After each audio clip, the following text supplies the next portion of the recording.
Hello दोस्तों, कैसे हो आप लोग। उम्मीद करता हूँ कि आप सब बहुत अच्छे होंगे।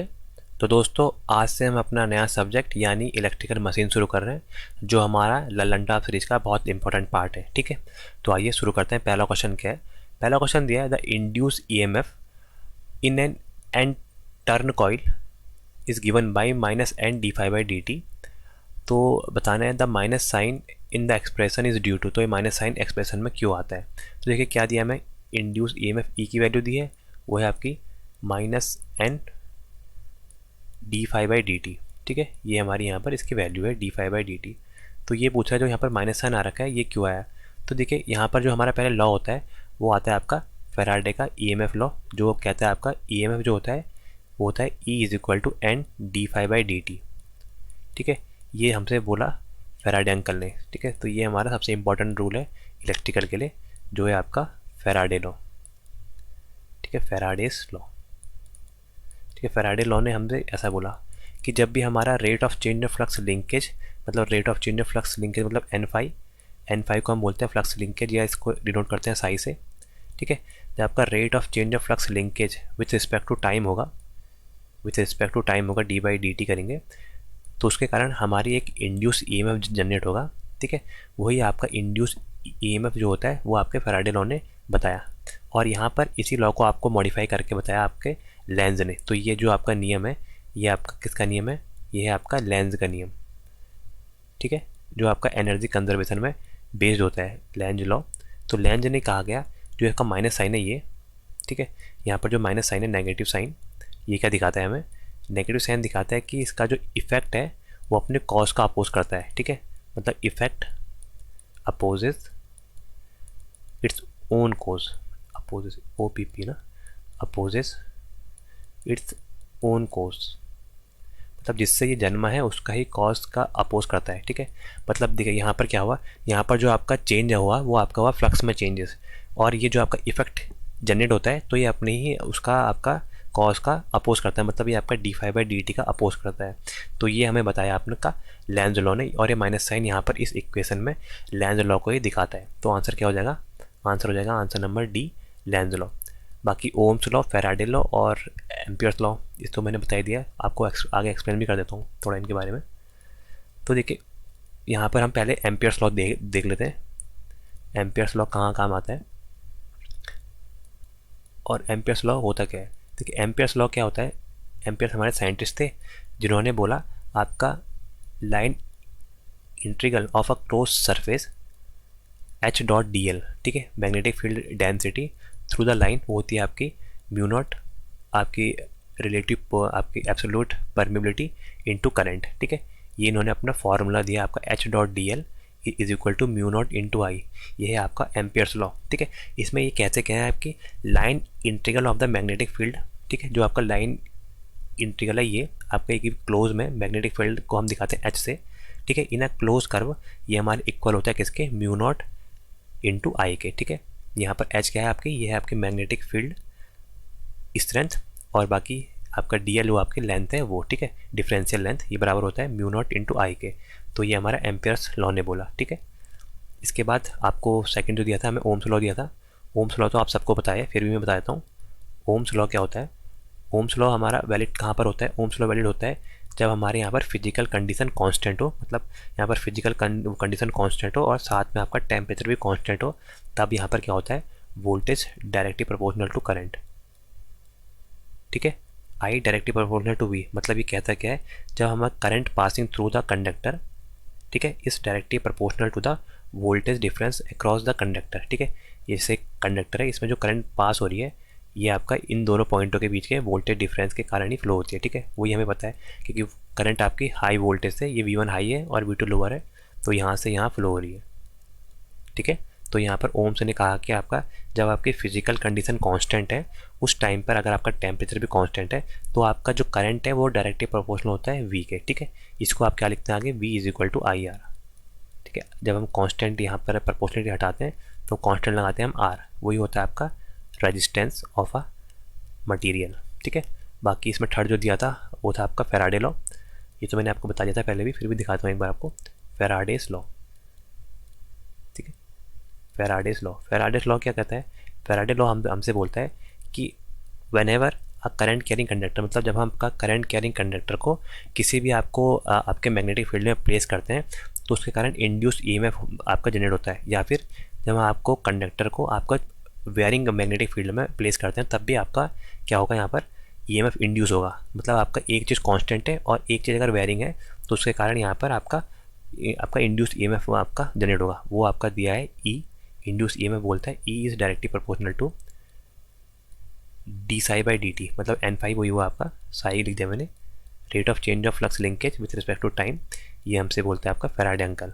ठीक है, इन्होंने क्या बोला, इन्होंने दो चीज़ बोली कि अगर हमारा करंट कैरिंग कंडक्टर, कोई कंडक्टर करंट कैरिंग कर रहा है, उसको अगर हमने यहाँ पर मैग्नेटिक फील्ड में, यहाँ पर ऐसे मैग्नेटिक फील्ड है, यहाँ पर हमने इसको प्लेस करा तो इसके कारण यहाँ पर एक इंड्यूस ईएमएफ फ्लो हो जाएगा। ठीक है, बाकी सेकंड बोलना कि अगर हमारा वेयरिंग आपका मैग्नेटिक फील्ड है, ऐसा हमारा मैग्नेटिक फील्ड है ये, और यहाँ पर हमने कंडक्टर प्लेस करा तब भी यहाँ पर कंडक्टर में इंड्यूस ईएमएफ फ्लो हो जाएगा। ठीक है, तो ये आपके फैराडे लॉ है।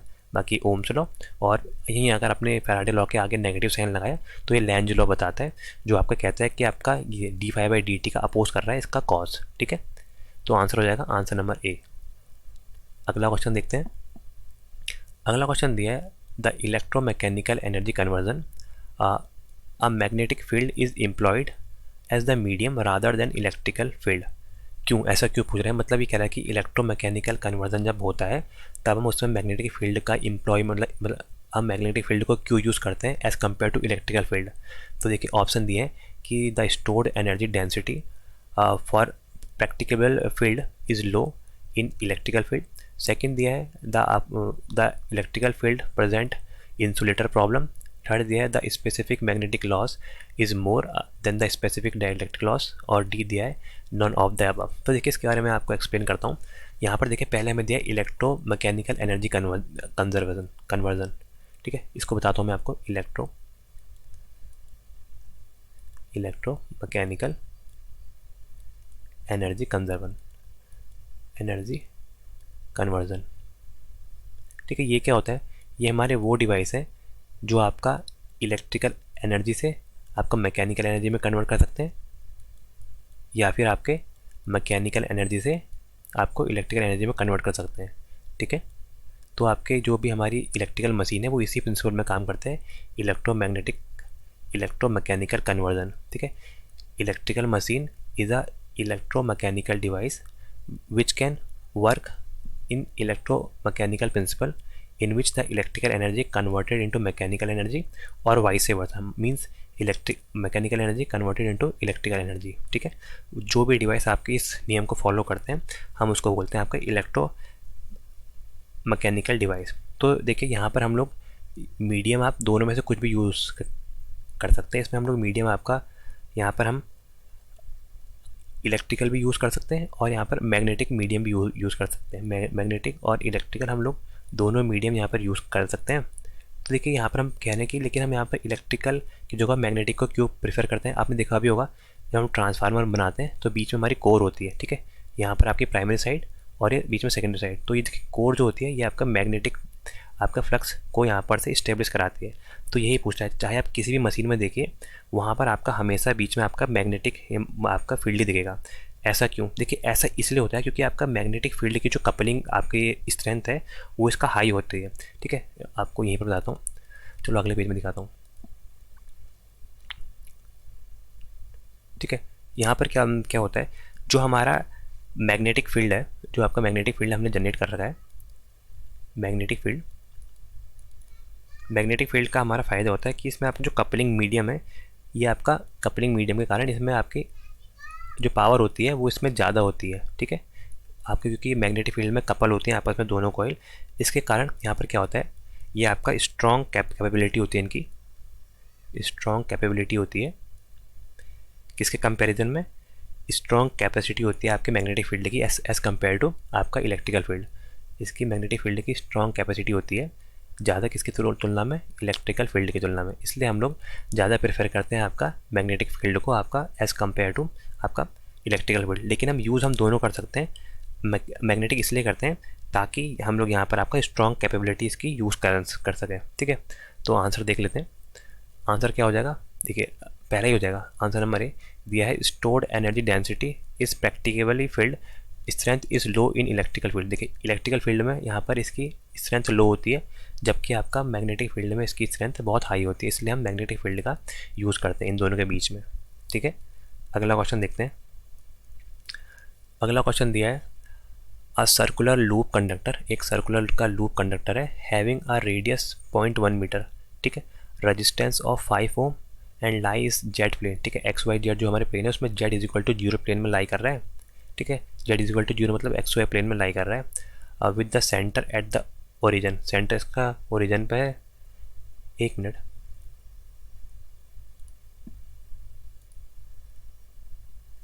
ओरिजिन पर है और आपके कोऑर्डिनेट सिस्टम में। The magnetic flux density of the region इस मैग्नेटिक फ्लक्स डेंसिटी दी है, मतलब बी की वैल्यू दी है आपको ये 0.2 sign 100t into Z cap, मतलब आपका जेड डायरेक्शन में तो जेड कैप लिया है वेबर पर मीटर स्क्वायर, बिल्कुल ठीक है। तो how much the current flowing to the conductor, तो देखिए यहाँ पर हमें current flowing to the conductor बताना है। देखिए बहुत अच्छा क्वेश्चन है, थोड़ा गेट लेवल का ही आ गया है। तो देखिए यहाँ करंट बताना है, करंट क्या होता है, I is equal to V upon R. ठीक है, वही वोल्टेज या फिर इंड्यूस ई एम एफ। तो सबसे पहले हमें यहाँ पर क्या निकालना पड़ेगा, induced E M F E. ठीक है, इसको हम ई अपॉन आर लिख सकते हैं। तो पहले हमें डिटरमाइन करना पड़ेगा ये ई, क्योंकि आर की वैल्यू हमें गिवन है और ई की वैल्यू यहाँ पर इंड्यूस ई एम एफ की वैल्यू कैसे निकालेंगे। Induced E M F by Faraday law क्या होता है, E is equal to N d phi by D t minus N d phi by D t. ये हमारा इसका रूल है, जहाँ पर माइनस साइन आपका क्या दिखाता है कि ये आपका अपने कॉस का अपोज कर रहा है। ठीक है, तो देखिए ये हमारा फॉर्मूला हम लगाएंगे यहाँ पर। बाकी क्या क्या दिया है मैं आपको लिख देता हूँ। एक सर्कुलर लूप है, मतलब एक लूप ऐसा है, ये सर्कुलर कंडक्टर है, तो मतलब इसमें नंबर ऑफ टर्न तो एक ही हो गया। नंबर ऑफ टर्न मतलब एन की वैल्यू क्या होगी यहाँ पर, number of turn N is equal to 1। ठीक है, एन की वैल्यू 1 होगी। बाकी रेडियस जो है कंडक्टर की आर, वो है आपकी 0.1 मीटर। ठीक है, 0.1 मीटर रेडियस दिया है। रजिस्टेंस दिया है आपका 5 ओम का रजिस्टेंस दिया है।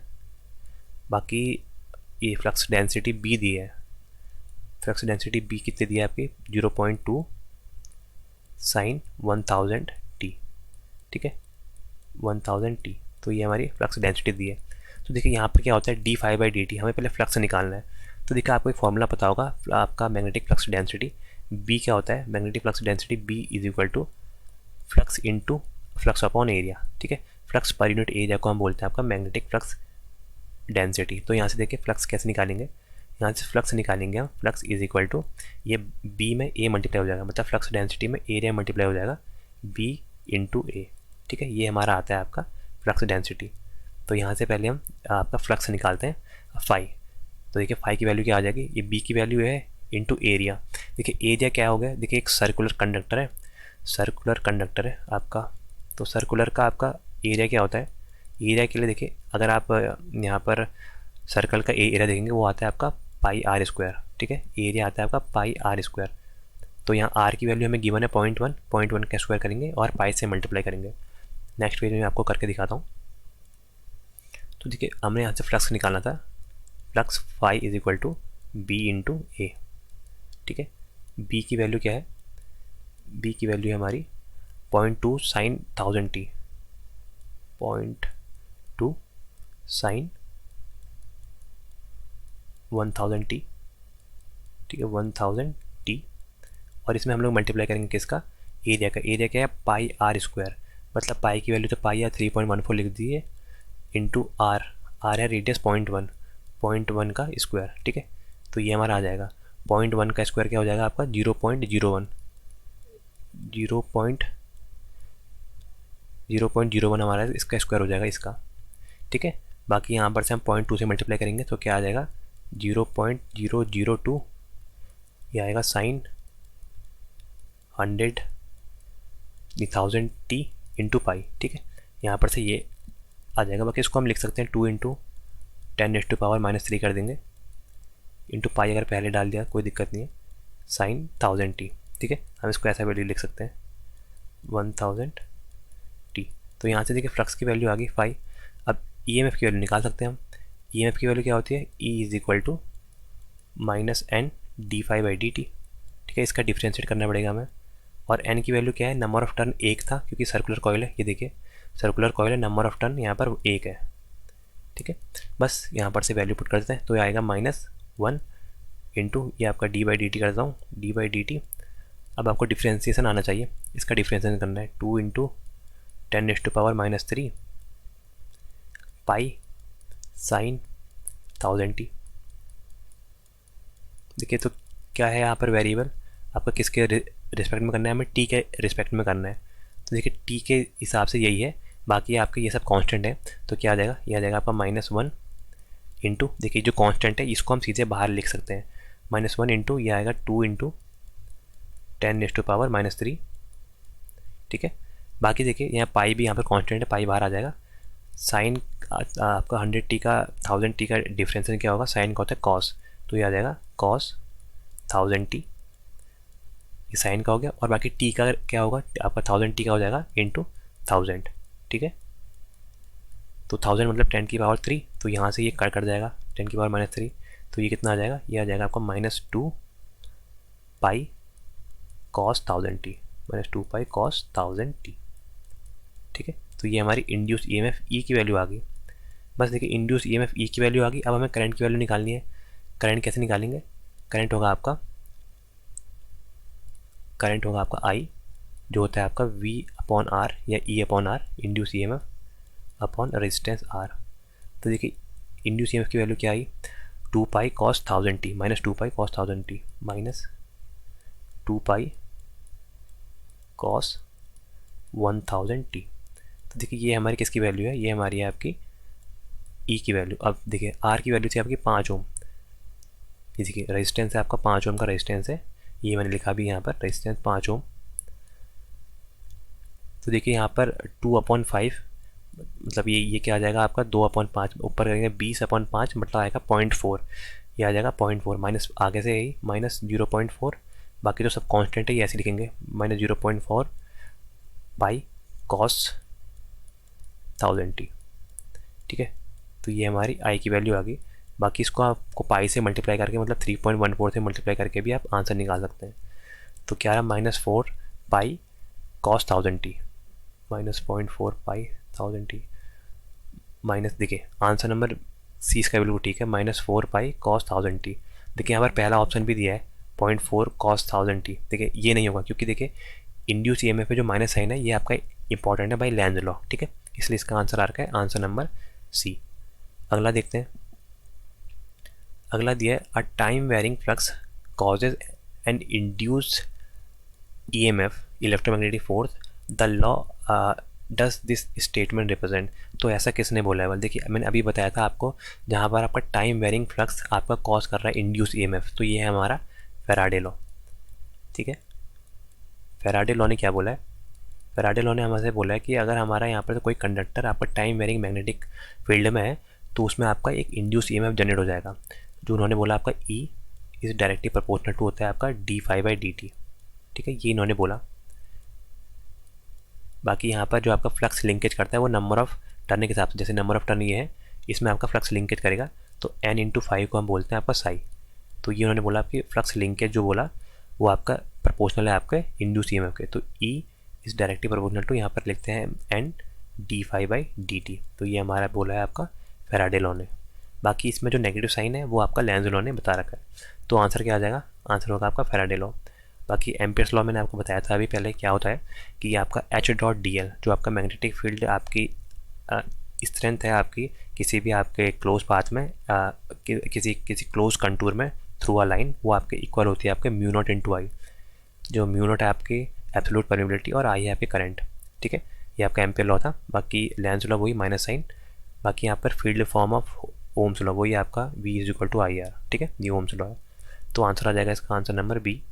अगला क्वेश्चन देखते हैं, दिया है in electrical machine the process of electromechanical conversion is a reversible one, not reversible, lossless या विदाउट मैकेनिकल मोशन। तो देखिए मैंने अभी बताया आपको इलेक्ट्रोमैकेनिकल एनर्जी कन्वर्जन क्या होता है, ये हमारी इलेक्ट्रिकल मशीन में सबसे इंपॉर्टेंट पार्ट यही होता है। देखिए इसको बारे में दोबारा बता देता हूँ मैं आपको, इलेक्ट्रोमैकेनिकल एनर्जी कन्वर्जन, ठीक है। इलेक्ट्रोमैकेनिकल एनर्जी कन्वर्जन मतलब इलेक्ट्रिकल से मैकेनिकल और मैकेनिकल से इलेक्ट्रिकल। देखिए यहाँ पर क्या होता है, हम लोग इलेक्ट्रिकल टू मैकेनिकल और इससे वाई से वर्सा, मैकेनिकल टू इलेक्ट्रिकल हम लोग यहाँ पर जनरेट कर सकते हैं आपको एनर्जी को, मतलब ट्रांसफ़र कर सकते हैं। तो देखिए यहाँ पर जो हमारे मेन आते हैं वो आता है आपका जनरेटर और मोटर। ठीक है, जनरेटर क्या होता है, जनरेटर में हम लोग इनपुट क्या देते हैं और आउटपुट क्या देते हैं, और आपका मोटर में हम लोग इनपुट क्या देंगे और आउटपुट क्या देंगे। देखिए जनरेटर में हम लोग देखते हैं as a mechanical energy as a input. ठीक है, ये आपका इनपुट है, क्योंकि यहाँ पर आपका प्राइम मोड से हम लोग आपका जनरेटर की शाफ्ट को रोटेट कराते हैं, और आउटपुट में हमारा मिलता है मैकेनिकल एनर्जी, आपका आउटपुट में मिलता है इलेक्ट्रिकल एनर्जी। ठीक है, वहीं आपका मोटर में आपको इनपुट में देते हैं आपको इलेक्ट्रिकल एनर्जी, और आउटपुट में हमें प्रोवाइड करते हैं आपकी मैकेनिकल एनर्जी। तो ये जो दो डिवाइस हैं ये हम आपको इंटरचेंज करके भी यूज़ कर सकते हैं, मतलब इनको अगर हमने इनपुट पोर्ट को चेंज करा तो ये एज अ मोटर काम करेगा, नहीं तो आपका जनरेटर काम करेगा। ठीक है, ये आपका डीसी मशीन के केस में खास होता है। ठीक है, तो हम इसमें जो भी आपकी मशीन इलेक्ट्रोमैकेनिकल कन्वर्जन को फॉलो करती है तो वो एज अ जनरेटर और मोटर दोनों काम कर सकती है। मतलब ये आपका मैकेनिकल भी, आपका इलेक्ट्रिकल भी आउटपुट दे सकती है और मैकेनिकल भी आउटपुट दे सकती है according to their respective input. ठीक है, तो ये कैसे काम करती है, ये एज अ रिवर्सेबल बन करती है। ठीक है, मतलब एक से दूसरे को भी बना सकते हैं और दूसरे से पहले को भी बना सकते हैं। तो आंसर नंबर ए इसका बिल्कुल सही आंसर होगा। अगला क्वेश्चन देखते हैं। अगला क्वेश्चन दिया है, according to the Faraday law of electromagnetic induction, वही फैराडे लॉ का इलेक्ट्रोमैग्नेटिक इंडक्शन आ गया। The magnitude of induced EMF in the circuit is proportional to, जो आपका मैग्नीट्यूड है इंड्यूस्ड ईएमएफ का इन सर्किट में वो किसके प्रोपोर्शनल होता है, the change of current in a coil, the change of resistance offered, the change of magnetic flux, और आपका rate of change of voltage. तो देखिए ये मैंने अभी बताया था आपको, फैराडे लॉ के हिसाब से जो ई है जिसको इंड्यूस ईएमएफ बोलते हैं, ये होता है आपका directly proportional to N d phi by D t. ठीक है, rate of change of flux linkage with respect to time, जो यहाँ पर फ्लक्स लिंकेज है उसको ही हम बोलते हैं आपका मैग्नेटिक फ्लक्स। ठीक है, ये आपका मैग्नेटिक फ्लक्स होता है जो आपका मैग्नेटिक फ्लक्स लिंक करता है कॉइल के थ्रू। ठीक है, जितनी भी आपके कॉइल में जितने नंबर ऑफ टर्निंग की कॉइल है जिसमें जितना आपका फ्लक्स लिंक करेगा, ऐसे फ्लक्स की लाइन जाती है, क्लोज पाथ बनाती है। तो देखिए कुछ कुछ लिंक करता है, कुछ कुछ नहीं करता है। तो जितने नंबर ऑफ टर्न में आपके फ्लक्स की लाइन लिंक करती है उसको हम बोलते हैं एन फाई, जो आपका होता है साई के बराबर, जो आपको होता है फ्लक्स लिंकेज। ठीक है, तो यहाँ पर जो आपका इंड्यूस ईएमएफ है according to Faraday law of electromagnetic induction, it is directly proportional to, E is directly proportional to rate of change of magnetic flux linkage with respect to time, d phi by D t. तो ये हमारा का इसमें होता है। तो answer क्या आ जाएगा, answer number C, rate of change of flux linkage. ठीक है, तो इसमें ये आंसर आ जाएगा। तो अगला क्वेश्चन देखते हैं। अगला क्वेश्चन दिया है, the magnetic flux in a coil having a single turn, ठीक है, is varying according to the relationship. यहाँ पर इसकी वैल्यू दी है, फ्लक्स की value phi is equal to, ये स्क्वायर में देखिए 25 t cube, 25 t cube plus 10 t square plus 5 t minus 5। मैं इसको टाइप कर रहा था तो लेकिन यहाँ पर स्क्वायर का ऑप्शन नहीं आ रहा था टाइपिंग बोर्ड में, तो मैंने कहा ऐसे लिख देते हैं, बाद में मैंने आपको समझाई दिया इसको। यहाँ पर ये क्यूब है और ये स्क्वायर है। ठीक है, वेबर में दिया determine the impedance of the coil, हमें कॉइल का इम्पीडेंस बताना है। हमें क्या दे रखा है, हमें यहाँ पर फ्लक्स की वैल्यू दी है और सिंगल टर्न दी है, एन की वैल्यू दी है और फाई की वैल्यू दी है। इम्पीडेंस मतलब बताना है हमें, जेड की वैल्यू बतानी है जब आपका करंट पास हो रहा है आपका 10 एम्पियर का, कब आपका 1 सेकंड में, तब टाइम की वैल्यू है 1 सेकंड। तो देखिए क्या क्या दिया है, मेंशन कर लेते हैं। टाइम हमें दिया है 1 सेकंड में, हमें बताना है 1 सेकंड हमारे टाइम में हमें यहाँ पर एक्सप्लेन करना है। बाकी करंट की वैल्यू हमें दी है 10 एम्पियर, 10 एम्पियर का करंट फ्लो हो रहा है। और नंबर ऑफ टर्न देखिए, सिंगल टर्न दिया है तो नंबर ऑफ टर्न की वैल्यू आ जाएगी 1। ठीक है, ये फ्लक्स की वैल्यू मैं लिखता हूँ यहाँ पर नीचे अच्छे से। तो फ्लक्स की वैल्यू यहाँ पर है 25 25 टी क्यूब, देखिए टी क्यूब है ये ऊपर आएगा, T cube plus 10 t square, 10 t square plus 5 t minus 5। ठीक है, तो ये हमारी फ्लक्स की वैल्यू दी है, ये किस में होती है, वेबर में। फ्लक्स को हमेशा हम लोग यूनिट जो होती है उसकी वेबर होती है। तो ठीक है, तो यहाँ पर देखिए हमें क्या करना है, हमें जेड की वैल्यू निकालनी है। इम्पीडेंस कैसे निकालेंगे, हमें इसके लिए पहले करंट चाहिए, क्योंकि करंट क्या होता है, I is equal to V upon R, वही आपका या E upon R, E upon Z. ठीक है, तो यहाँ पर से हम जेड की वैल्यू निकालेंगे। तो जेड की वैल्यू क्या आ जाएगी, Z is equal to E upon I. तो देखिए यहाँ पर से करंट की वैल्यू तो गिवन है, ई की वैल्यू गिवन नहीं है, वही आपको इंड्यूस ईएमएफ निकालना पड़ेगा। इस केस में भी इंड्यूस ईएमएफ ई की वैल्यू निकालनी पड़ेगी, जो क्या होगी आपकी N d phi by D t से हम लोग उसको निकाल देंगे, N d phi by D t. ठीक है, तो देखिए यहाँ पर से आपको एन की वैल्यू 1 है, एन की वैल्यू यहाँ पर है 1, तो ई की वैल्यू निकालना हूँ, एन की वैल्यू है हमारी 1, बाकी ये डी बाई डी टी किसके फ्लक्स का हम लोग यहाँ पर डिफ्रेंशिएट करेंगे। फ्लक्स है आपका 25 t cube plus 10 t square, 10 t square plus 5 t minus 5। ठीक है, ये हमारा फ्लक्स है, इसका डिफ्रेंशिएट करेंगे विथ रिस्पेक्ट टू टी, जहाँ जहाँ टी के टर्म है वही डिफ्रेंशिएट होगा, बाकी आपका कांस्टेंट 0 हो जाएगा। ठीक है, तो 1 का मल्टीप्लाई करेंगे तो ये खैर 1 ही आएगा, तो ये क्या आ जाएगा, देखिए एक्स का क्यूब है तो ये आगे आता है, तो ये आएगा आपका 3x का स्क्वायर। यहाँ पर जैसे आपका ये है आपका x का D by D T, D upon D x, D by D x, x square का अगर हमने डिफ्रेंशिएट करना है, एक्स क्यूब का करके दिखाता हूँ, तो ये आएगा आपका 2 आपका 3x स्क्वायर। ठीक है, ये हमारा आता है, मतलब क्या होता है, जो आपकी पावर है ये पहले आगे आती है, फिर पावर में से एक कम हो जाता है। ठीक है, मतलब 3 - 1, अगर हम D upon D x x square करेंगे तो क्या आ जाएगा, पहले पावर आगे आएगी 2 इंटू एक्स, और पावर 2 - 1 मतलब 1, एक्स की पावर 1 मतलब एक्स ही आएगा। ठीक है, तो वही फॉर्मेट में यहाँ पर सॉल्व करेंगे, तो यहाँ पर देखिए यहाँ पर सॉल्व करके क्या आएगा, 25 या 75, ये आएगा 75 और बचेगा टी स्क्वायर।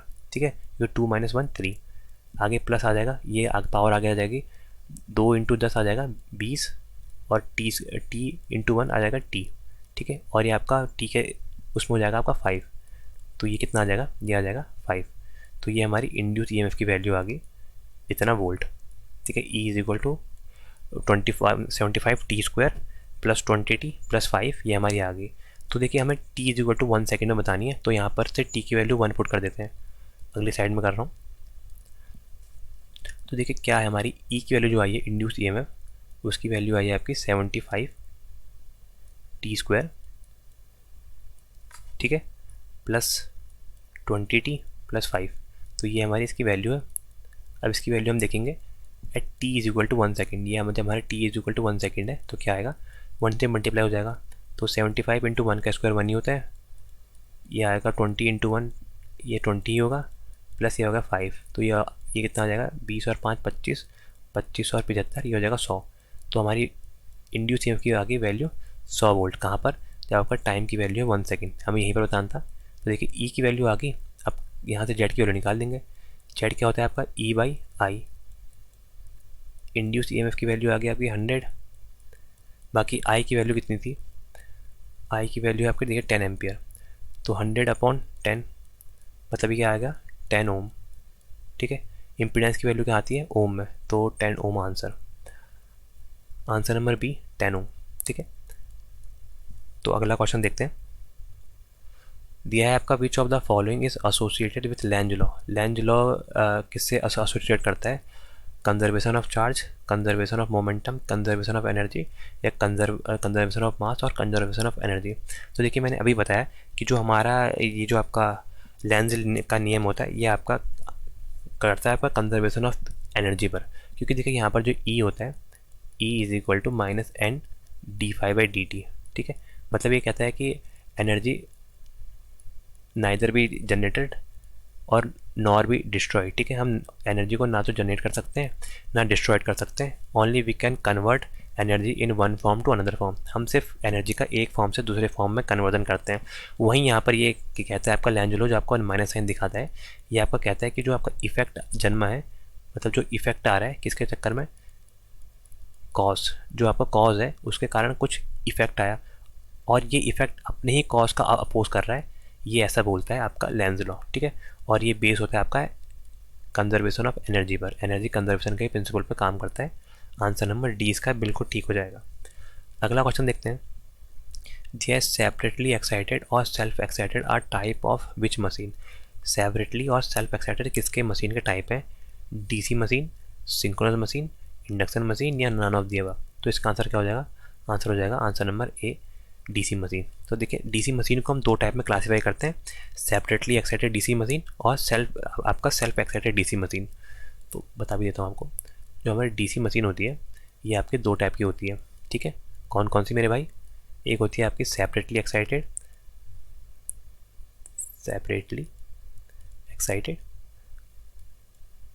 और एक होती है हमारी सेल्फ एक्साइटेड, जो आपके अपने आप को खुद ही एक्साइट कर देती है, उनको बोलते हैं आपको सेल्फ एक्साइटेड। ठीक है, अब देखिए सेल्फ एक्साइटेड के अंदर भी हमारे 3 पार्ट आते हैं। कौन कौन सा? एक हमारे आता है इसमें सीरीज, एक संट और एक कंपाउंड। ठीक है, ये हमारे 3 पार्ट इसके अंदर आते हैं। इसको हम बोलते हैं आपका series DC machine. DC machine मतलब एक जनरल मशीन की बात कर रहा हूँ जिसके अंदर आपका मोटर और जनरेटर दोनों होंगे। ठीक है, ये आपका है संट और फिर आता है आपका कंपाउंड। ठीक है, तो ये हमारे 3 टाइप के इसके क्लासिफिकेशन होते हैं। देन हम कंपाउंड को फर्दर क्लासीफाई कर सकते हैं। कंपाउंड को हम फर्दर क्लासीफाइड करते हैं आपका क्यूमुलेटिव कंपाउंड और डिफरेंशियल कंपाउंड। ठीक है, क्यूमुलेटिव कंपाउंड वो होता है जिसका आप में फील्ड का फ्लक्स और आपका यहाँ पर जो आपका सीरीज का फ्लक्स है ये आपस में सपोर्ट करता है। और डिफरेंशियल कंपाउंड वो आपकी मशीन होती है जिनका आपका फील्ड का फ्लक्स और आपका सीरीज का फ्लक्स आपका आपस में अपोज करेगा। बाकी ये भी फर्दर आपके क्लासीफाई होते हैं, ये दोनों ही होते हैं, तो ऐसे कॉमन ही लिख देता हूँ इन दोनों के लिए। तो ये आपके फर्दर ये दोनों आपके क्लासीफाई होते हैं कैसे? ये आपके लॉन्ग संट और शॉर्ट संट हमारे क्लासीफाई होते हैं। ठीक है, लॉन्ग और शॉर्ट संट। ठीक है, तो ये इनके क्लासिफिकेशन है। तो यहाँ पर जो होता है ये आपका सेपरेटली और सीरीज, सेपरेटली और सेल्फ आपके टाइप है आपके डीसी मशीन के। देखिए सेपरेटली वो होती है जिनको आपको यहाँ पर फील्ड वाइंडिंग को एक्साइट करने के लिए सेपरेट से सोर्स देना पड़ता है। मतलब हम लोग इसमें यहाँ पर फील्ड वाइंडिंग को जब हम सप्लाई प्रोवाइड करते हैं तो बाहर से एक एक्सटर्नल डीसी सोर्स की ज़रूरत पड़ती है।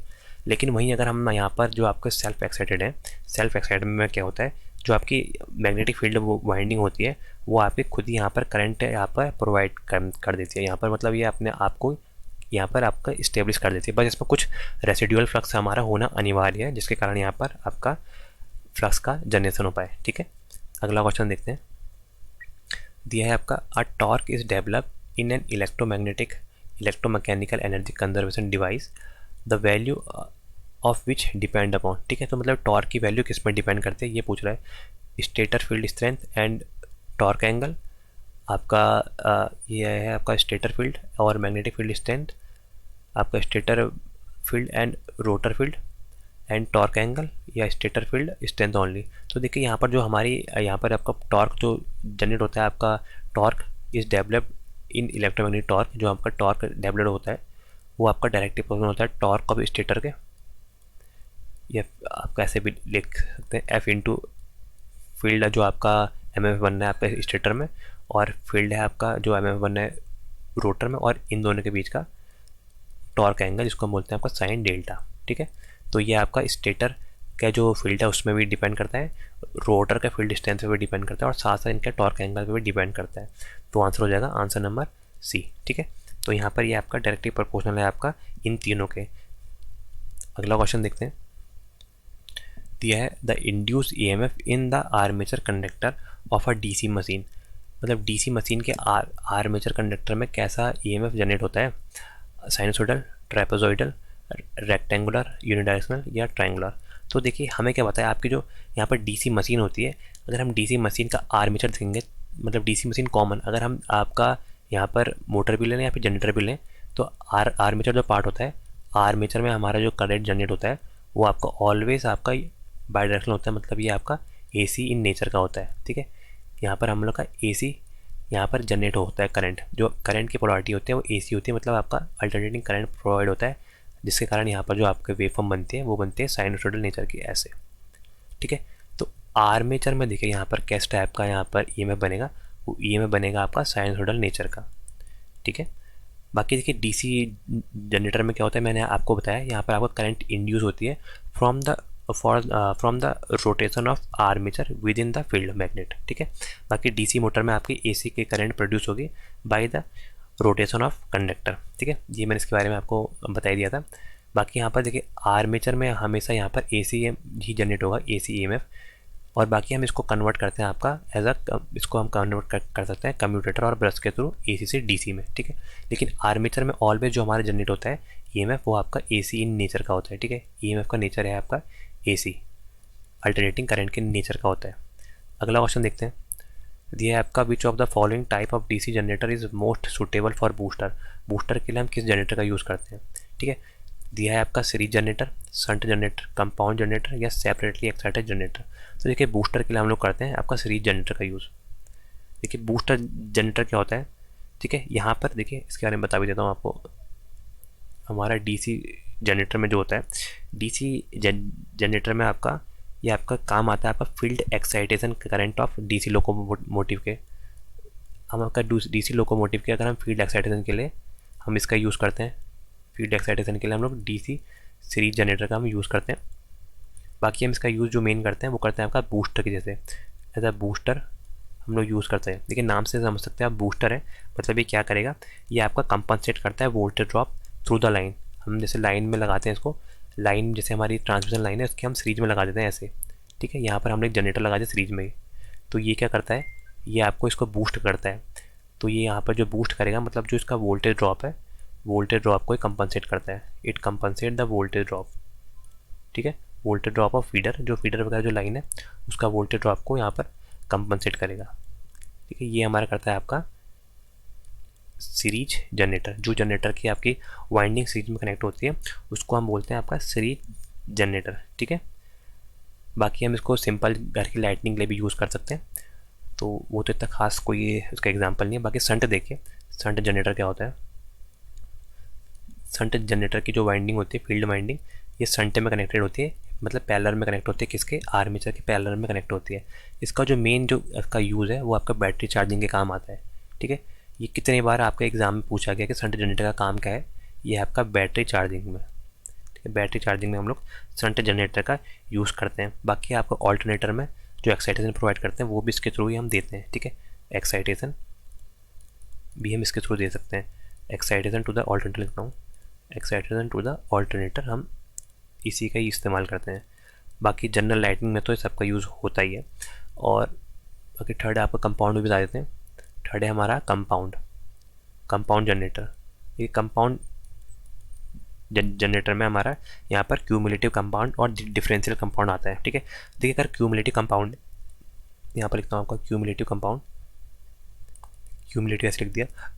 तो क्यूमुलेटिव कंपाउंड अगर हमारा ओवर कंपाउंडेड है तो ये आपका हैवी पावर के लिए काम आता है, ठीक है। हैवी पावर देने के काम आता है, हैवी पावर आपका क्यूमुलेटिव के काम आता है। बाकी जो आपका डिफरेंशियल है, डिफरेंशियल आपका सिर्फ एक काम आता है, डिफरेंशियल जनरेटर। इसके बारे में भी एग्जाम में काफ़ी आता है। डिफरेंशियल जनरेटर हम यूज़ करते हैं आपका कहाँ पर हम कलो करेंगे, जहाँ पर भी हमारे वेल्डिंग की ज़रूरत पड़ती है, ठीक है। आर के वेल्डिंग देता हूँ, आर के वेल्डिंग के लिए हम लोग इसका यूज़ करते हैं, क्योंकि देखिए इसमें आपके वोल्टेज ड्रॉप बहुत हाई होते हैं और एक कांस्टेंट करंट इसमें ये देता है, इसलिए हम लोग इसका यूज़, जो कंपाउंड जनरेटर है उसका एक टाइप है आपका डिफरेंशियल कंपाउंड जनरेटर, उसका यूज़ हम करते हैं वेल्डिंग वगैरह में, जो आपकी स्पेसिफिकली आर के वेल्डिंग होती है। बाकी संट का यूज़ कहाँ करते हैं हम, बैटरी चार्जिंग में, ये इसका मेन है। और सीरीज का उपयोग हम करते हैं आपका बूस्टर में। तो ये तीनों के एक एक एग्जाम्पल आप याद कर लीजिएगा, और ये आपके 2-3 बार एग्जाम में भी आ चुके हैं, ठीक है। अगला क्वेश्चन देखते हैं। अगला क्वेश्चन हमें यहाँ पर दिया है कि the internal characteristics of a DC generator is plotted between the, हमारी जो इंटरनल कैरेक्टरिस्टिक है डीसी जनरेटर की वो किसके बीच में आपकी प्लॉट होती है। पहला दिया है आपके armature current and voltage generated after armature reaction. Second दिया है आपका field current and voltage generated at no load. Third दिया है आपका field current and voltage generated at on load. Fourth दिया है आपका armature current and voltage generated at the output terminal. तो देखिए यहाँ पर हमारी जो कैरेक्टरिस्टिक होती है, इसको अगले पेज में दिखाता हूँ, फिर इस स्लाइड में आता हूँ। तो देखिए यहाँ पर हमारी जो कैरेक्टरिस्टिक होती है किसकी, डीसी जनरेटर की, वो 3 टाइप की होती है। तो तीनों टाइप की बताता हूँ आपको एक साथ ही, तो उससे पढ़ने में आसानी होगी। डीसी जनरेटर की जो कैरेक्टरिस्टिक्स होती हैं वो आपकी 3 टाइप की होती है। सबसे पहली जिसको हम लोग कहते हैं आपकी ओपन सर्किट कैरेक्टरिस्टिक्स, OCC, ठीक है, ओपन सर्किट कैरेक्टरिस्टिक्स। सेकंड हमारी होती है, इसको हम बोलते हैं इंटरनल कैरेक्टरिस्टिक्स, ठीक है, internal characteristics of a DC motor, DC generator. Third है आपकी एक्सटर्नल कैरेक्टरिस्टिक्स, ठीक है। तो ये हमारी 3 कैरेक्टरिस्टिक्स होती हैं आपकी, ओपन सर्किट कैरेक्टरिस्टिक्स, इंटरनल और एक्सटर्नल। जो ओपन सर्किट कैरेक्टरिस्टिक्स है ये हमारी ड्रॉ आपकी प्लॉट होती है आपकी E0, मतलब आपकी नो लोड का इंड्यूस्ड EMF वर्सेस किसके बीच में प्लॉट होती है, आपके फील्ड करंट के बीच में IF, ठीक है, ये इसका वैल्यू होती है। बाकी जो आपकी ये आपकी इंटरनल कैरेक्टरिस्टिक्स है ये EG के बीच में, जो आपकी जनरेटेड EMF है उसके और आपके आर्मेचर करंट के बीच में होती है IA। और जो आपकी यहाँ पर एक्सटर्नल कैरेक्टरिस्टिक्स है, जो आउटपुट की कैरेक्टरिस्टिक्स है या लोड कैरेक्टरिस्टिक्स बोलते हैं, ये आपकी output voltage Vs, terminal voltage Vs या V, और यहाँ पर IL लाइन करंट के बीच में आपका शो होती है। ठीक है, तो इनके बारे में आपको एक्सप्लेन भी कर देते हैं। OCC open circuit characteristics. ठीक है, इसको ही हम क्या बोलते हैं, इसको हम बोलते हैं मैग्नेटाइजिंग कैरेक्टरिस्टिक्स। ठीक है, या इसको हम बोलते हैं आपका no load characteristics, no load saturation, set लिख दिया, सैचुरेशन कैरेक्टरिस्टिक्स। ठीक है, ये हम इसको बोलते हैं। इसके इतने सारे नाम हैं, तो आप देख लेना कि कौन सा नाम से आ रहा है। तो देखिए इसमें क्या होता है, यहाँ पर हम लोग करते हैं आपका E0 जो मैंने बता दिया आपको, नो लोड में इंड्यूस EMF, और ये किसके बीच में होता है, IF के बीच में हम लोग यहाँ पर प्लॉट करते हैं। और यहाँ पर देखिए स्पीड हमारी होती है कांस्टेंट। ठीक है, एक हम लोग फिक्स स्पीड में ही आपको यहाँ पर इसकी रेटिंग फाइंड करते हैं, तो फिक्स स्पीड में हम लोग इसको डिटरमाइन करते हैं। ठीक है, नेक्स्ट है हमारी इंटरनल कैरेक्टरिस्टिक्स। इंटरनल कैरेक्टरिस्टिक क्या होती है हमारी, यही आपकी EG, जनरेट EMF और IA आर्मेचर करंट के बीच में हम लोग ड्रॉ करते हैं। यहाँ पर जो जनरेटेड EMF है ये आपका ऑन लोड पर हमारा होता है। ठीक है, ऑन लोड जनरेटेड EMF। ठीक है, ये हमारा होता है। बाकी IA आपका आर्मेचर करंट, और EG की जो वैल्यू है जनरेट EMF की, EG की वैल्यू ये हमेशा छोटी होती है किससे, E0 जो आपका नो लोड का EMF है उससे हमेशा इसकी वैल्यू छोटी होती है। क्यों, क्योंकि यहाँ पर जब हम EG कैसे निकालेंगे, जो आपका जनरेट EMF है ये हम निकालते हैं आपका E0 जो आपका नो लोड में वोल्टेज है, उससे हम लोग माइनस करते हैं क्या, आर्मेचर रिएक्शन को। आर्मेचर रिएक्शन के जो ड्रॉप होते हैं उसको माइनस करते हैं। जनरली जो आपका DC आपका ये जनरेटर है इसमें आपका डीमैग्नेटाइजिंग नेचर का आर्मेचर रिएक्शन होता है। तो देखिए यहाँ पर से जब हम इसको माइनस करते हैं तब हमारा EG की वैल्यू आती है जो आपकी जनरली E0 से, मतलब नो लोड EMF से यहाँ पर कम होती है। ठीक है, अब लास्ट है हमारा एक्सटर्नल कैरेक्टरिस्टिक्स, ये बताना रह गया है। तो देखिए एक्सटर्नल कैरेक्टरिस्टिक्स क्या होता है, एक्सटर्नल कैरेक्टरिस्टिक्स जो हमारी ड्रॉ होती है वो होती है आपकी लोड वोल्टेज और आपके फील्ड करंट के बीच में, V और IF इसके बीच में हमारी ड्रॉन होती है। ठीक है, तो यहाँ पर जो आपका जो टर्मिनल वोल्टेज या फिर लोड में वोल्टेज है उसमें जो वोल्टेज V की वैल्यू है ये किससे कम होगी, ये आपकी EG से भी वैल्यू से कम होती है, जो जनरेटेड EMF उससे भी कम होती है। क्यों, यहाँ पर जो V है, V को हम जब आपको टर्मिनल वोल्टेज कब प्राप्त होगी, जब हमें EG में से जब हम आर्मेचर के जो हम ड्रॉप माइनस करेंगे, जो आर्मेचर में IA RA ड्रॉप हो रहे हैं, जो आपके उसके कारण जो IA RA या ब्रश ड्रॉप जो भी हो रहे हैं वो जब हम माइनस करेंगे तब यहाँ पर हमारा EG आएगा। तो यहाँ पर EG की वैल्यू इससे कम होती है। ठीक है, बाकी एक्सटर्नल कैरेक्टरिस्टिक्स को हम लोड कैरेक्टरिस्टिक्स भी बोलते हैं। ठीक है, ये मैंने आपको बता दिया है। तो इसका आंसर क्या हो जाएगा, इसका देखिए आपका यहाँ क्या पूछा है, इंटरनल कैरेक्टरिस्टिक्स, मतलब ये आपका EG और किसके बीच में, IA के बीच में फ्लो होगी। ठीक है, EG है आपका ऑन लोड में आपका जनरेटेड EMF और आपका IA है आपका आर्मेचर करंट। तो क्या आ गया, देखिए आर्मेचर करंट वाला ही होगा, तो ये दोनों तो वैसे ही कट गए। Armature current and voltage generated after armature reaction, बिल्कुल ठीक है। देखिए पहले ही ठीक है, आंसर नंबर A इसका बिल्कुल ठीक है, क्योंकि मैंने क्या बताया था, EG जो क्या होता है, EG होता है हमारा E0 नो लोड में जो हमारी वोल्टेज है उसमें से हम आर्मेचर रिएक्शन के ड्रॉप माइनस करते हैं। ठीक है, ये तो वही पूछा है कि आफ्टर यहाँ पर आर्मेचर रिएक्शन ड्रॉप के बाद जो वोल्टेज बचती है वही हमारी जनरेट वोल्टेज होता है EG, और उसके और IA के बीच में जो कर्व है उसको ही हम बोलते हैं यहाँ पर आपका internal characteristic curve of a DC generator. ठीक है, अगला क्वेश्चन देखते हैं। तो ये दिया है आपका DC generator work on the principle of, DC generator किस प्रिंसिपल पर वर्क करता है, Lenz law, Faraday law of electromagnetic induction, Ohm's law और कूलॉम्स लॉ। तो देखिए क्या आंसर होगा, आपको सबको पता है, इसका आंसर हो जाएगा answer number B, Faraday law. क्योंकि आपके जो भी यहाँ पर मशीनें हमारी DC मशीन, तो ये हमारी सब आपकी काम करती है, आपकी इलेक्ट्रिकल मशीन आपकी फैराडे लॉ के प्रिंसिपल पर ही काम करती है, जहाँ बोलता है इन्होंने E = -n dφ/dt, और माइनस साइन आपको डिनोट करता है आपका लेंज लॉ, जहाँ पर आपका cause effect its own effect cause opposes its own cause. ठीक है, बाकी ओम्स लॉ मैंने बता दिया था आपको, V = IR। कूलॉम्स का लॉ क्या है आपका, 2 पॉइंट चार्जों के बीच में फोर्स जब लगता है F is directly proportional to Q1 Q2 point charge upon इनके बीच की डिस्टेंस के स्क्वायर के बराबर होता है। ठीक है, ये आपका कूलॉम्स का नियम है। ठीक है, Q1 Q2 अपॉन R²। ठीक है, F directly proportional to Q1 Q2 upon R²।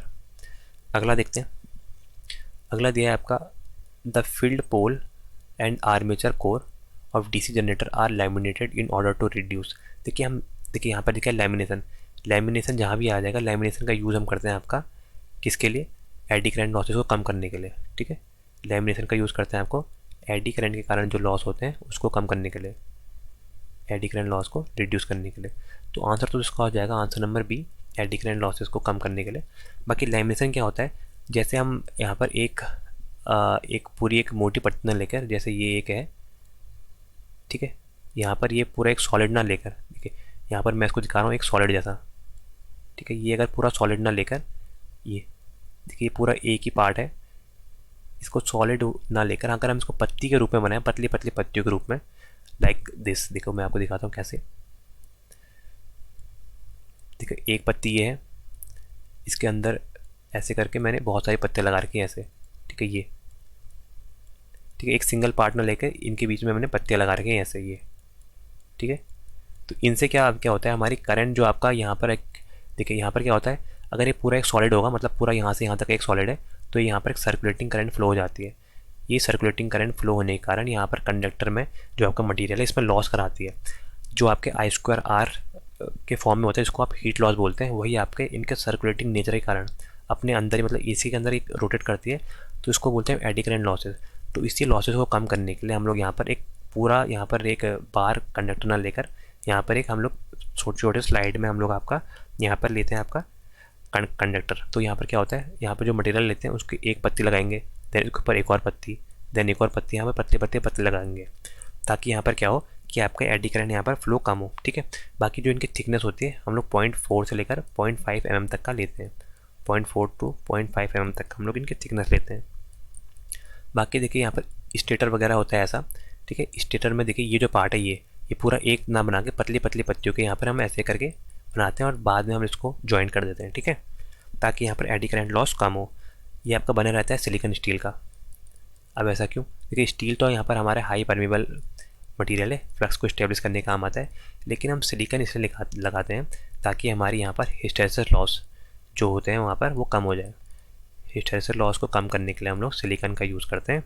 बाकी इसका जो हम मिलाते हैं वो 4 से 5% ही मिलाते हैं आपका मटेरियल में। सिलिकॉन में आपका 4 से 5%, मतलब 96% आपका स्टील होता है और 4 से 5% आपका होता है आपका सिलिकॉन। ठीक है, तो सिलिकॉन का काम से क्या होता है, हिस्टैरिसीस लॉस कम होता है, लेकिन यहाँ पर हमें एडी करंट पूछा है, तो एडी करंट को कम करने के लिए हम लोग लैमिनेशन का यूज़ करते हैं। ठीक है, तो आंसर हो जाएगा आंसर नंबर बी। अगला देखते हैं, दिया है आपका in a DC generator 8 parallel path हैं and 16 brushes for condition for collection of current are used. ठीक है, करंट के कलेक्शन के लिए हमने ब्रशेस का यूज़ कर रखा है, 16 ब्रशेस है और 8 पैरेलल पाथ हैं। If the voltage drop across पर ब्रश, हर एक बस में आपका वोल्टेज ड्रॉप 1 वोल्ट का है, तो रिडक्शन इन इंड्यूस ईएमएफ, तो इंड्यूस ईएमएफ में कितनी कमी आएगी ये यहाँ पर हमें बतानी है। ठीक है, तो कुछ दिया नहीं है तो हम लोग इसको जनरली यहाँ पर लैप वाइंड मान लेते हैं। लैप के केस में क्या होता है, लैप वाइंडिंग के केस में number of parallel path A number of pole के बराबर होते हैं, A is equal to P, जहाँ आपका ए है आपका number of parallel path, P है आपके नंबर ऑफ पोल्स। तो देखिए यहाँ पर इसको ऐसे सिंपल दिखा देते हैं, आप समझ जाएंगे। तो देखिए यहाँ पर 8 पैरेलल पाथ हैं, 1 2 3 5 6 7 8। ठीक है, ये हमारे 8 पैरेलल पाथ हैं ऐसे, मतलब ये पैरेलल में कनेक्ट हैं। ठीक है, कोई ना कोई प्रतिरोध होगा इनका, ऐसे दिखा देते हैं प्रतिरोध।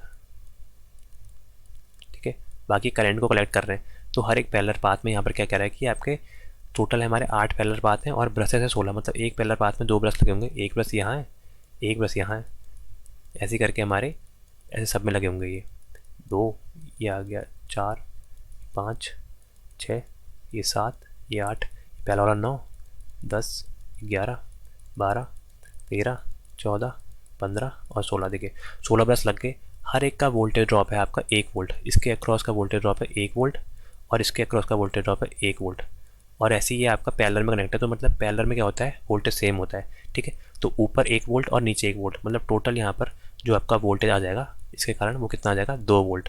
ठीक है, तो यहाँ पर कितना वोल्टेज कम कर देंगे, ये आपको टोटल वोल्टेज कम कर देंगे 2 वोल्ट, क्योंकि पैरेलल में कनेक्ट है तो 2 वोल्ट इसके अक्रॉस होगा और 2 ही वोल्ट आपके इसके अक्रॉस भी, इसके अक्रॉस पूरे में, क्योंकि पैरेलल में आपके वोल्टेज कांस्टेंट होती है, तो आपको सिर्फ 2 वोल्ट आपका कम कर देंगे। ठीक है, आंसर क्या आ जाएगा, reduces by 2 volt, answer number A.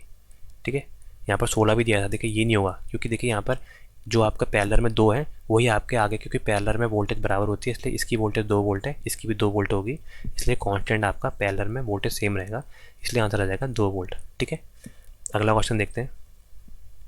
दिया है आपका if the number of pole in a lap wound generator is double. ठीक है, लैप में आपका नंबर ऑफ पोल जनरेटर के डबल कर दिए तो जनरेटर का ईएमएफ क्या हो जाएगा। तो देखिए लैप वाउंड क्या होता है, लैप वाउंड में हमारे number of parallel path A is equal to P होते हैं। इसको लिख भी देता हूँ मैं आपको, नंबर ऑफ पैरेलल पाथ है यहाँ पर,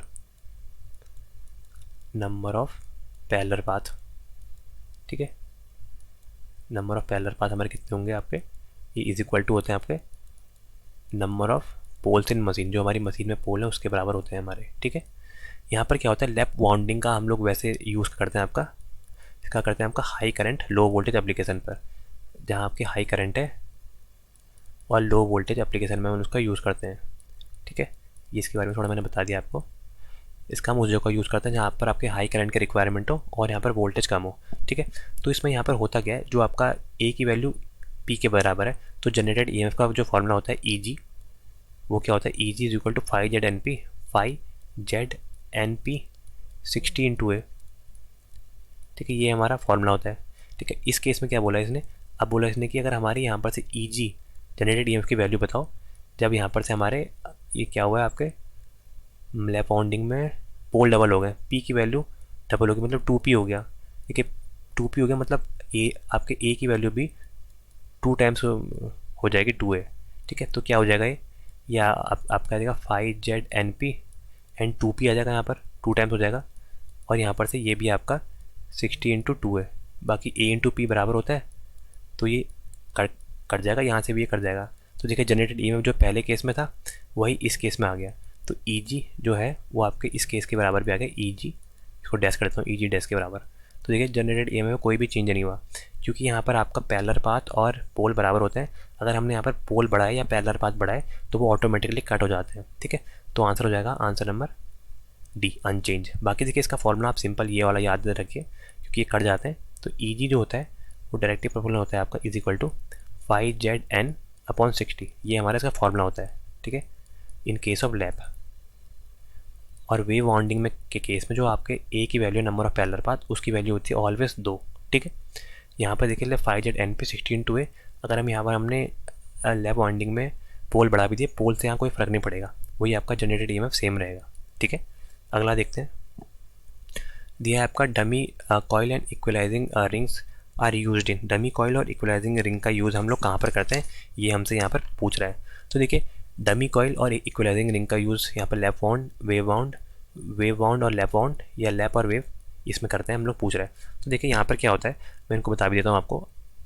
डमी कॉइल, ठीक है, डमी कॉइल क्या होती है, डमी कॉइल हमारी प्रोवाइड कराती है मैकेनिकल बैलेंसिंग। ठीक है, मैकेनिकल बैलेंसिंग प्रोवाइड कराने के काम आती है, मैकेनिकल बैलेंसिंग। ठीक है, इसका साइज होता है स्मॉलर साइज होता है, बाकी की जो कॉइल है उसकी तुलना में स्मॉलर इन साइज है, स्मॉलर इन साइज में स्मॉलर होती है, और आपकी इलेक्ट्रिकली कनेक्ट नहीं होती है। ठीक है, सर्किट में होगी लेकिन इलेक्ट्रिकली कनेक्टेड नहीं होगी, नॉट इलेक्ट्रिकली कनेक्टेड। ठीक है, सर्किट में है लेकिन इलेक्ट्रिकली कनेक्ट नहीं है, इसलिए हम इसको बोलते हैं आपका डमी कॉइल। एक डमी की जैसे यहाँ पर लगा रखी है, इसका मेन काम है जो यहाँ पर आपका लोड में चेंज के कारण जो यहाँ पर वाइब्रेशन आता है, मैकेनिकल वाइब्रेशन, उसको ही आपको डैम्प आउट करती है। ठीक है, और ये हमारी प्लेस होती है कहाँ पर, ये हमारी प्लेस होती है सिर्फ आपके वेव वाउंडिंग में।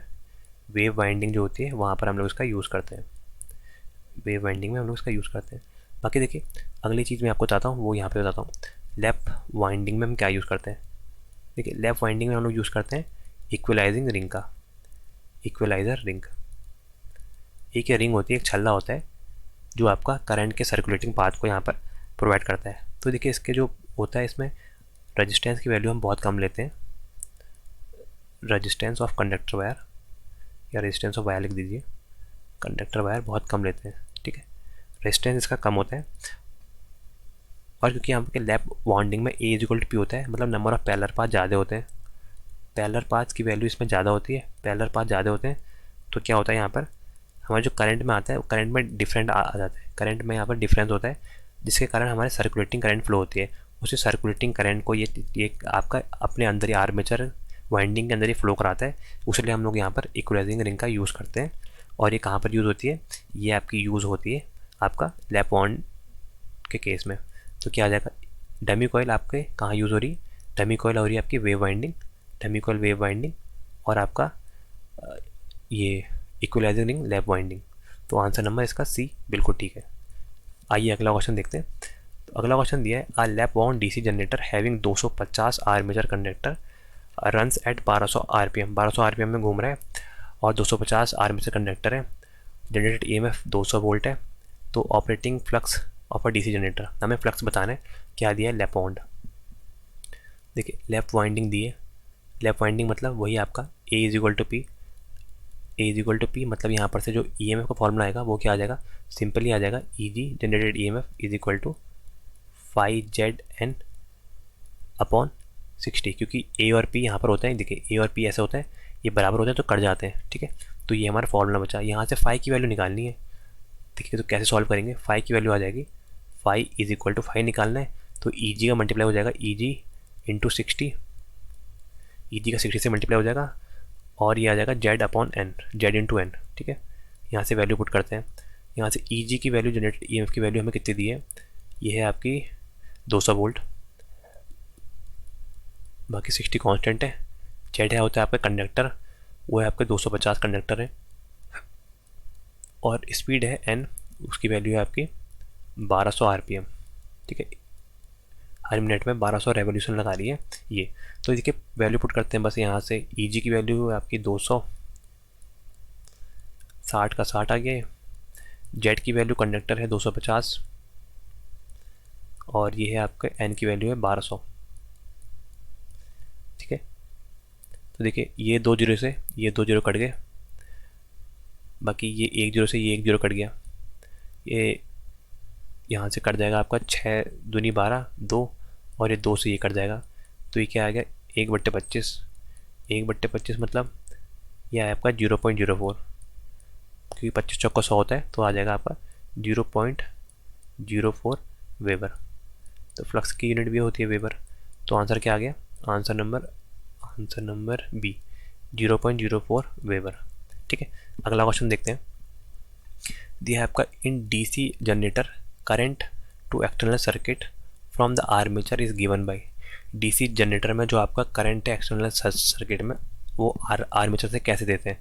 तो देखिए यहाँ पर हमारा क्या काम होता है, स्लिप रिंग, कम्यूटेटर, आपका सॉलिड कनेक्शन या आर्मेचर वाइंडिंग। तो देखिए स्लिप रिंग का यूज़ हम लोग करते कहाँ हैं, एसी के केस में, ये हमारा डीसी है तो डीसी के केस में हम लोग करते हैं आपका कम्यूटेटर और ब्रशेस का यूज़, ठीक है। कम्यूटेटर और ब्रशेस के थ्रू हम लोग यहाँ पर आपका करंट प्रोवाइड करते हैं एक्सटर्नल पार्ट में, किससे, जो आर्मेचर में करंट जनरेट होता है एसी, उसको हम पहले कन्वर्ट करते हैं डीसी में, देन ब्रशेस के थ्रू हम आउटर पार्ट में देते हैं। तो यहाँ पर क्या होता है, देखिए अगर हमारा डीसी जनरेटर है तो यहाँ पर हमारा कम्यूटेटर का क्या काम होगा, डीसी जनरेटर में जो हमारा कम्यूटेटर है,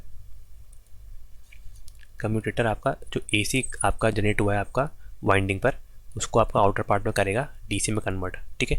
मतलब एसी से डीसी में कन्वर्ट कर रहा है तो एज अ रेक्टिफायर के रूप में काम करता है, ठीक है, एज अ रेक्टिफायर के रूप में हमारा इस टाइम काम करेगा। बाकी अगर ये आपका डीसी मोटर है, डीसी मोटर के टाइम में अगर हमारा कम्यूटेटर काम कर रहा है तो क्या करेगा, हम डीसी मोटर में आपको यहाँ पर जो हम डीसी का सप्लाई देंगे तो उसको एक कन्वर्ट करेगा एसी में। तो ये क्या किसका काम होता है, ये होता है आपका इन्वर्टर का काम, ठीक है। तो एज अ मैकेनिकल इन्वर्टर काम करता है, यहाँ पर ऊपर आप करता है आपका मैकेनिकल रेक्टिफायर, नीचे आपका मैकेनिकल इन्वर्टर के जैसे काम करता है। बाकी फंक्शन आपका कम्यूटेटर का क्या होता है यहाँ पर, कि आपका कलेक्ट करना है करंट को, ठीक है, जो आपके जनरेटर में आर्मेचर में जो भी करंट वो आपकी पैदा हुई है, ये होता है आपका आर्मेचर, ठीक है। यहाँ पर जो भी आपकी करंट जनरेट हुई है उसको आपको कलेक्ट करना, ये काम होता है आपका कम्यूटेटर का, ठीक है। ये आपका कम्यूटेटर आपका जनरेटेड करंट को यहाँ पर कलेक्ट करता है। तो आंसर क्या हो जाएगा, आंसर नंबर ए। अगला देखते हैं। अच्छा इतने क्वेश्चन है। तो दोस्तों उम्मीद करता हूँ कि आपको वीडियो पसंद आई होगी। थैंक यू सो मच, बने रहो इस सीरीज़ के साथ।